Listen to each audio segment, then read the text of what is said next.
Yo, yo, yo, it's your homie HerbMan, and this is a brand new episode of, you guessed it, Herb of the Day.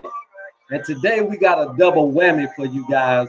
Well, actually a triple whammy, but I'll tell you about it later on in the episode. Hey, so go tell somebody that your homie HerbMan is on and you're rocking with the best, and we're going to get right into it, all right? Hope all you guys are doing really, really well today, man. You know, this is a very good Friday, so we want to be thankful that it is Friday. So wherever you are, TGIF to you. We want to thank all of our supporters, man. Continue to support, continue to get the word out, to continue to allow this station to be the #1 station for your herbal education. So today, like I said, we got a double whammy. Now, the one thing about these is that these are poisonous plants, so I'll tell you just off the rip. So please understand that the plants we're going to discuss today are going to be poisonous by nature, but hey, you need to know, just in case you're in these particular areas, if you ever have to deal with these particular herbs, you at least want to know what they look like and what they can and cannot do for you from a medicinal standpoint. All right, so if you guys are ready, man, let's go. I'm gonna try to switch this screen around. You guys let me know when you're able to see it. All right here.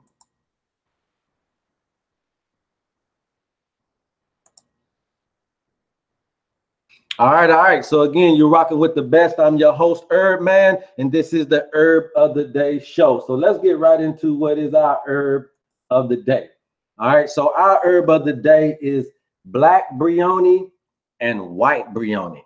Now I know they got the same last name, but they are not kin to each other. Okay. Black bryony is a part of the yam family, and white bryony is a part of the cucumber family. Now, they both kind of originate around Euro-Asia, Europe and Asia, a give and take, okay?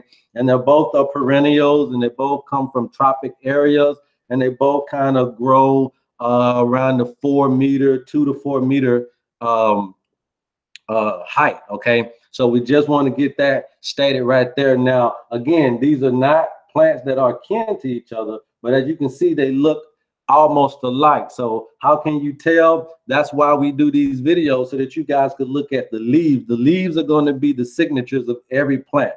Okay, the leaves and the buds are going to be the way you can tell, especially when you have plants that are identical. And as you can see, there are a lot of purple plants. There's going to be a lot of berries. There's going to be a lot of greenery. So you have to really look at the leaf shape and all of the different things that the leaf brings to you to really identify some of these plants.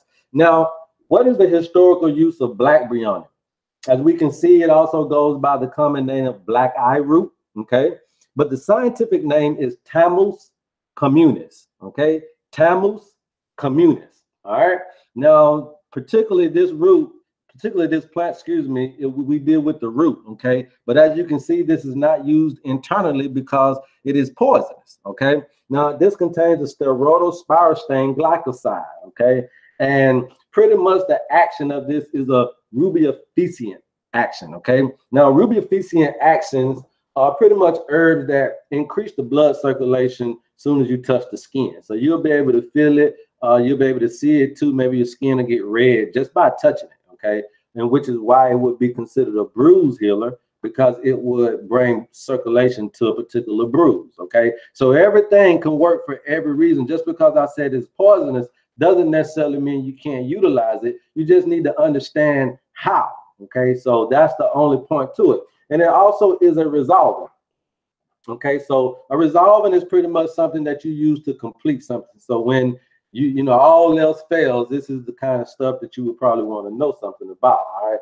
Now, historical uses is that traditionally it was used to scrape root. The scraped root was used externally as a rub for gout and for rheumatism and for painful joints. Now, if you guys did not know, if you are dealing with arthritis and rheumatism and all that, I mean, there are a lot of different things you could do to subside those particular issues. I mean, you got ginger out there. You can make a ginger poultice, all right? And a poultice is just wrapping the leaf up and putting it on your skin, all right?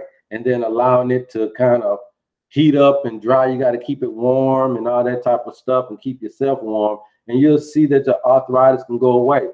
Cayenne pepper as well can do the same thing. So, you know, but these are for your most chronic cases of rheumatism and gout and painful joints. And as a cold poultice for black eye and bruises generally. You see, it was used for, you can use this as a cold poultice. And it was used as black eye and bruises, which is why I call it the black eye root. All right. Now, if you steep the berries or the root in a strong wine, use about a teaspoon to an 8-ounce wine for about 8 days. And then you can use it as a lotion for chilblains, okay? Or what they call pernio or whatever it is. But that pretty much is an old school way of basically, I think it's a fever or something like that. I had to do more research on what chilblains is, but it's pretty much an old school way of saying Tamarro, I think it is. But the berries also here for black eye, for black Bryony, the berries, if you steep them in gin, it was used for the same purpose, okay? For whatever the chilblains or the Tamarro do, okay?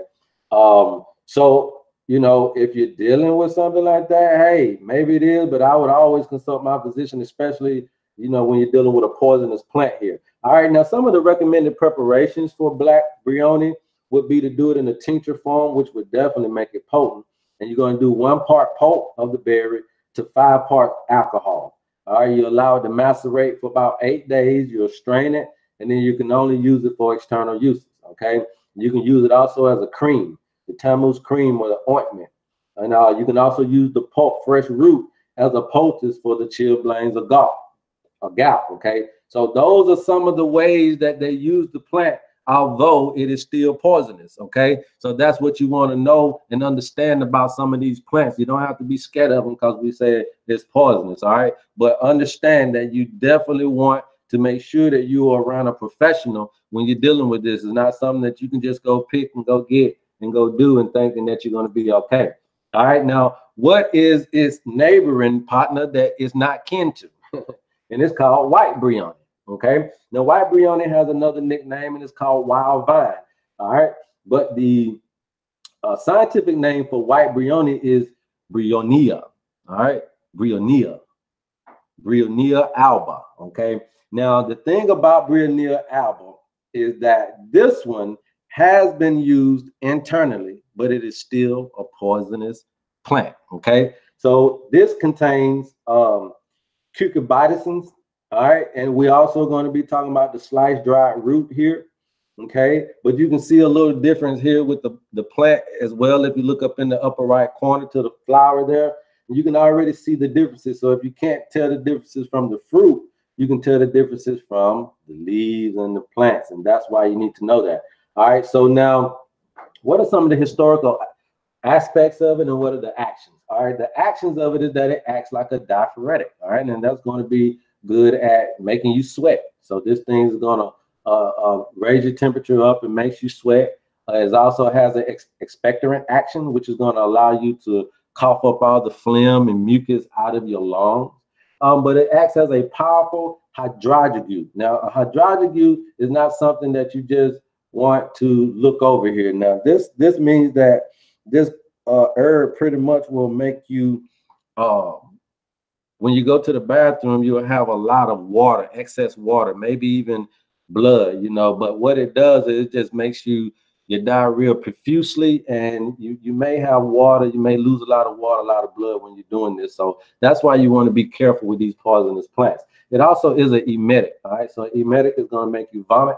It also acts as a cathartic. Now, this is one of the few things about this particular plant that is very, very interesting, because a cathartic is herbs that are psychological in nature.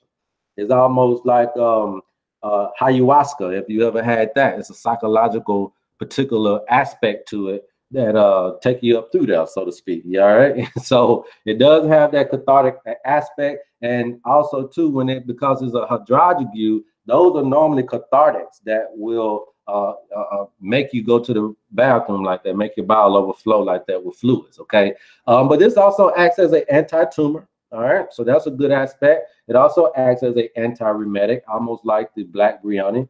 But again, they're not kin, and you can use this. It looks externally as a rubefacient. Again, it's going to increase blood circulation just by touching the skin. Now, some of the historical uses is that it has been used for rheumatism. especially in the worst case scenario where you can't even move. This may be something, if you're out there, you're listening, if you have somebody that is just stricken down with rheumatism, arthritis, rheumatism fever, acute arthritis, hey, this may be something that they want to look into, okay? But again, this is a poisonous plant. Now, it also has been used for heart disorder following rheumatic fever. It is for absorption of serous fluid, as in pleurisy, because it does have the expectorant action. It can get that fluid out of the lungs.